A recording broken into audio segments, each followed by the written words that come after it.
இப்படி பண்ணி தான் பாரு, கரண்ட் பில் 10,000 வந்திருக்கு. வந்துட்டீங்களா? உங்களுக்கும் மின்சாரத்துக்கும் எப்பவும் பிரச்சனை தான். அதுக்கும் இதுக்கும் சம்பந்தம் இல்லை, நாங்க விடியல் காலம். ஒரு காலத்துல தமிழ்நாட்டுல வெறும் 2 மணி நேரம் மட்டும்தான் கரண்ட் இருந்துச்சு.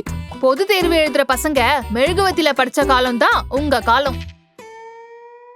நாங்க வந்தோம், ஹைட்ரோ பவர், சோலார் பவர்னு தமிழ்நாட்டையே மின்மிகை மாநிலமா மாத்துனது நாங்க தான். இப்பதான் கரண்டே போறது இல்லையே. அதான் ஃபியூஸ புடுங்கிட்டீங்களே. கரண்ட் பில்ல கட்டுறதுக்கு பர்சனல் லோன் வாங்குறாங்க, கந்த வெட்டிக்காரங்கிட்ட கடன் வாங்குறாங்க. இப்போலாம் தமிழ்நாட்டுல கரண்ட் பில்ல பார்த்தாலே ஷாக் அடிக்குது. ஐயோ, புடிங்க, ஃபர்ஸ்ட் போய் கரண்ட் பில்ல கட்டுங்க, இல்லனா ஃபைனை போட்டுருவாங்க. சார், ஈபி பில் கட்டணும், பர்சனல் லோன் கிடைக்குமா? ஜாமீன் கையெழுத்து என் பொண்டாட்டி போடுவா. இனியும் ஏமாறாதீங்க, இது மாற்றத்துக்கான நேரம்.